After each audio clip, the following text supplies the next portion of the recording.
சரண் Krishna YouTube சேனலுக்கு உங்களை அன்புடன் வரவேற்கின்றேன். குலதெய்வத்தை வசியமாக்கும் 6 செடிகள் என்னென்ன அப்படிங்கிறத பற்றி தான் இந்த வீடியோவில் தெளிவாக நம்ம பார்க்க போகிறோம். நம்ம சேனலில் உள்ள வீடியோவை ஃபஸ்ட் டைம் நீங்கள் பார்க்குறீங்க அப்படின்னா மறக்காமல் நம்ம சேனலை சப்ஸ்கிரைப் பண்ணி வச்சுக்கோங்க. நம்ம சேனலில் தொடர்ந்து குலதெய்வ பதிவுகள், ஆன்மீக தகவல்கள் வந்து கொண்டே இருக்கும். வாங்க வீடியோக்குள்ளே போகலாம். வீட்டில் நம்ம பொதுவாக ஒரு செடி வளர்த்து அந்த செடிகளுக்கு தேவையான பராமரிப்பு செய்தல், தண்ணீர் ஊற்றுவது அப்படிங்கிறது நம்ம ஒரு கோவிலில் அன்னதானம் போடுவதற்கு சமம். ஒரு ஜீவராசிக்கு தண்ணீர் ஊற்றுவது நம்மளால் அது ஒரு எளிய வேலை தான். நம்மளால் கண்டிப்பாக இதை செய்ய முடியும். இதை செய்கிறதுக்கான பலன்கள் ரொம்பவே அதிகமாக நமக்கு கிடைக்கும். அது மட்டும் இல்லை, வீட்டில் இது போன்ற தெய்வீகம் சார்ந்த செடிகள் நம்ம வைக்கும்போது குலதெய்வத்தின் அனுகிரகம், இஷ்ட தெய்வத்தின் அனுகிரகம், அந்த இடத்துல ஒரு பாசிட்டிவ் எனர்ஜி இருக்கிறதையும் நம்மளால் கண் கூட உணர முடியும். குலதெய்வம் தெரியாதவர்கள் கூட இந்த 6 செடிகளை வீட்டில் வளர்த்து அந்த செடிகள்கிட்ட என்னுடைய குலதெய்வம் எனக்கு தெரிய வேண்டும் அப்படின்னு நீங்கள் மனதார வேண்டிக் கொள்ளும்போது அந்த செடிகள் பிரபஞ்ச சக்திகளின் மூலம் கண்டிப்பாக உங்களுக்கு குலதெய்வம் எது என்று தெரிய வரும். குலதெய்வம் அனுகிரகமே எங்களுக்கு கிடைக்கல அப்படிங்கிறவங்க கூட இந்த செடிகள் வீட்டில் வைக்கும்போது கண்டிப்பாக குலதெய்வத்தின் அனுகிரகம், குலதெய்வம் விரும்பி உங்கள் வீட்டில் வாசம் செய்கிறதையும், குலதெய்வம் மட்டும் இல்லை அனைத்து தெய்வ சக்திகளும் உங்கள் வீட்டில் நிறைஞ்சு இருக்கிறத உங்களால் உணர முடியும். அப்பேற்பட்ட 6 செடிகளில் முதல் செடி என்ன அப்படிங்கிறத பார்த்துடலாம். மந்தாரை செடி. இந்த செடி நெடுஞ்சாலை ஓரங்களில் கூட நம்மளால் பார்க்க முடியும். இந்த செடியை வீட்டில் வடமேற்கு பகுதியில் வளர்ப்பது அப்படிங்கிறது ரொம்பவே சிறப்பு. இதற்கு பெரிய இடம் அப்படிங்கிறது அவசியம் இல்லை. நீங்கள் சாதாரணமாக ஒரு தொட்டியில் கூட வச்சு தாராளமாக வளர்க்கலாம். இந்த செடிக்குன்னே தனியாக ஒரு பழமொழியே இருக்குது. மந்தாரை உள்ளவரை நொந்தாரை காண முடியாது. இதில் அவ்வளவு மருத்துவ குணங்கள் அப்படிங்கிறது நிறையவே இருக்குது. அது மட்டும் இல்லை, ஆன்மீக சக்தியை ஈர்க்கக்கூடிய ஒரு செடியாகவும் இந்த செடி இருக்கின்றது. இந்த செடியில் உள்ள பூக்களை தினமுமே நீங்கள் குலதெய்வ விளக்கு ஏற்றுவீங்க பார்த்தீங்களா, அந்த விளக்குக்கு வைத்து உங்கள் குலதெய்வத்தை மனதார வேண்டும் போது கண்டிப்பாக உங்களுக்கு குலதெய்வத்தின் அனுகிரகம் கிடைக்கும்.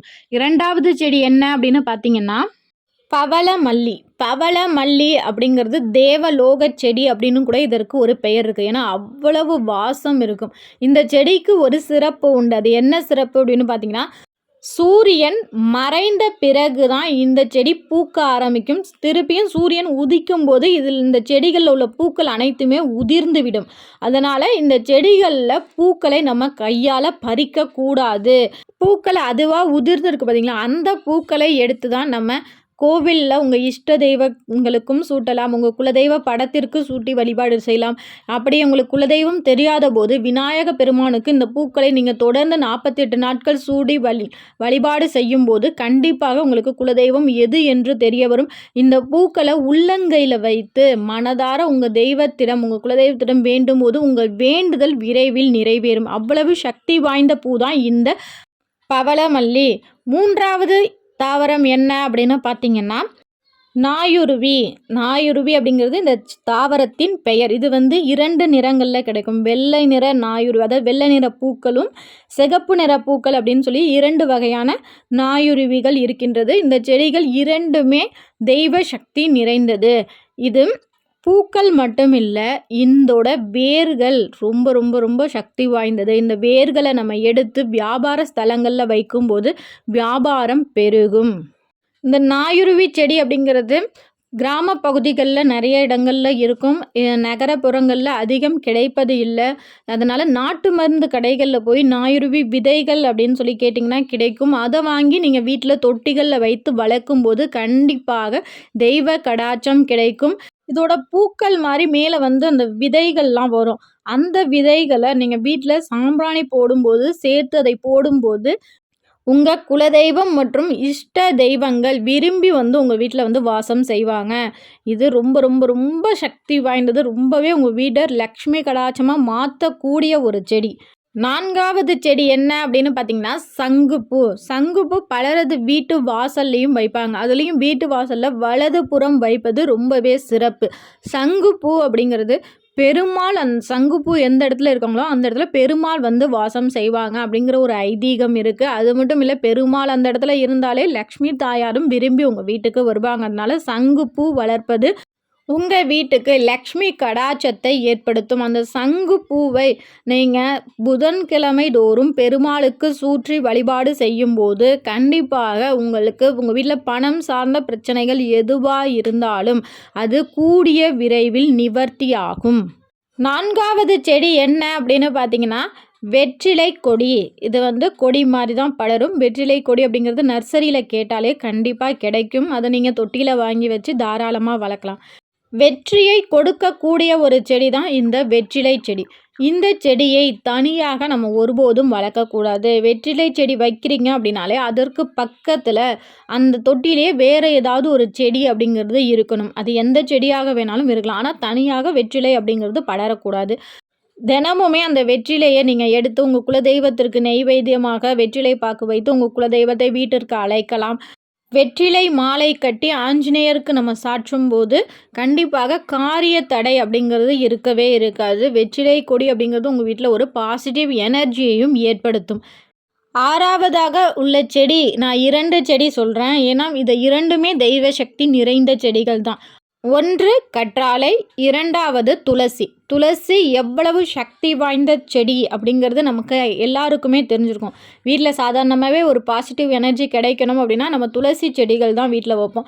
துளசி மாடம் தான் வைக்கணும் அப்படிங்கிற அவசியம் இல்லை. நீங்கள் துளசி செடிகள் வச்சு அதற்கு சந்தன குங்குமம் பொட்டு வச்சு அதற்கு தினமுமே தண்ணி ஊற்றுங்க. தண்ணி ஊற்றும் போது வியாழக்கிழமை மற்றும் ஞாயிற்றுக்கிழமைகளில் துளசிக்கு பறிக்கவும் கூடாது, அதற்கு தண்ணியும் ஊற்றக்கூடாது. ஏன்னா அந்த 2 நாட்கள் பெருமாளை வேண்டி துளசி தவம் இருப்பாங்க அப்படின்னு சொல்லப்படுகின்றது. அதனால அந்த 2 நாட்கள் மட்டும் தண்ணி துளசிக்கு ஊற்றாதீங்க. மற்ற நாள்லலாம் தண்ணி ஊற்றி துளசிக்கு மஞ்சள் குங்குமம் பொட்டு வச்சு வழிபாடு செய்யுங்க. உங்களால் முடிஞ்ச அந்த இடத்துல ஒரு விளக்கு ஏற்றி வழிபாடு செய்யுங்க. கண்டிப்பாக உங்களுக்கு பல நன்மைகளை பெற்றுத்தரும்.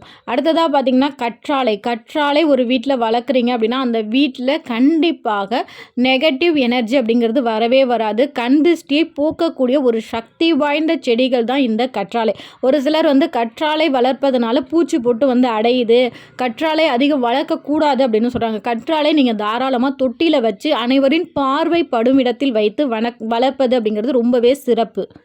இன்னுமே ஒரு சிலருக்கு கற்றாழை வளர்க்கும் போது கற்றாழை பட்டு போயிடும். அது அதிகம் உங்கள் வீட்டில் எதிர்மறை ஆற்றல்கள் இருக்குது அப்படின்னா கற்றாழை, இந்த துளசி இதெல்லாம் உடனே பட்டு போயிடும். அப்போ நீங்கள் மஞ்சள் தண்ணி அந்த இடத்துல நிறையா தெளித்து விட்டு அப்போ நீங்கள் அது கற்றாழை வளர்க்கும் போதும் சரி, இதில் துளசிக்கும் அந்த வாடுற மாதிரி இருந்தாலே மஞ்சள் தண்ணி தெளிச்சிங்கன்னா அது கண்டிப்பாக செழிப்பாக வளர்ந்துடும். கண்டிப்பாக இந்த 6 செடிகளில் குறைந்தது ஒரு 3 செடிகளாவது உங்கள் வீட்டில் வச்சு வளர்ந்து பாருங்கள். கண்டிப்பாக உங்களுக்கு இது குலதெய்வத்தின் அனுகிரகமும் குலதெய்வம் ஆசீர்வாதம் கிடைக்கிறத கண்கூட பார்க்க முடியும். கண்டிப்பாக இந்த செடிகள்லாம் நீங்கள் வச்சு அதுக்கு தண்ணி ஊற்றி என்னுடைய குலதெய்வத்தின் அனுகிரகம் கிடைக்கணும் அப்படின்னு சொல்லி அந்த செடிகள்கிட்டயே மனதார வேண்டிக்கோங்க. இன்னுமே சிறப்பான செடின்னு சொன்னோம்னா அந்த தொட்டா சினிங்கி அப்படின்னு சொல்லுவாங்க. இப்போ நர்சரியில் கிடைக்குதா என்னன்னு தெரியல, நிறைய கிராமப்புறங்கள்லாம் இருக்கும். அந்த தொட்டா டக்குன்னு சுருங்கிக்கும். அந்த செடிகள் வைப்பதும் வீட்டில் ஒரு நல்ல பாசிட்டிவ் எனர்ஜி ஏற்படுத்தும். இது போன்ற பல வகையான செடிகள் இருக்குது. நமக்கு நன்மை தர செய்யக்கூடிய செடிகள். அதற்கு நம்ம ஒன்றுமே செய்யணும்னு அவசியம் இல்லை. ஒரு வீட்டில் ஒரு சின்ன ஒரு பாத்திரத்தில் மண் நிரப்பி அந்த செடியை நம்ம வளர்க்கணும். கொஞ்சமாக அதுக்கு தண்ணி ஊற்றி அதை மனசார உள்ளன்போடு அதை நம்ம பார்த்துக்கிட்டாலே போதும். அனைத்து தெய்வ சக்திகளும் நம்ம வீட்டில் விரும்பி வாசம் செய்வாங்க. ரொம்ப ரொம்ப ரொம்ப எளிமையான ஒரு விஷயம்தான். இதற்கு பூஜைகள் செய்யணும், விரதம் இருக்கணும் அப்படிங்கிற எந்த ஒரு அவசியமே இல்லை. நீங்கள் செய்ய வேண்டியது ஒரு சின்ன விஷயம்தான். அதை செஞ்சீங்கன்னா அது பலன் ரொம்பவே பெருசாக இருக்கும். நான் சொன்ன செடிகளில் எந்தெந்த செடிகள் உங்கள் வீட்டில் இருக்குது அப்படிங்கிறத மறக்காமல் எங்களோட கமெண்ட் செக்ஷனில் ஷேர் பண்ணிக்கோங்க. இந்த வீடியோ உங்களுக்கு பயனுள்ளதாக இருக்கும் என்ற நம்பிக்கையில் மற்றொரு வீடியோவில் சந்திக்கிறேன். இந்த வீடியோ உங்களுக்கு பிடிச்சிருந்தால் லைக் பண்ணுங்கள், ஷேர் பண்ணுங்கள், மறக்காமல் சப்ஸ்கிரைப் பண்ணுங்கள். சரண் கிருஷ்ணா யூடியூப் சேனல். நன்றி, வணக்கம்.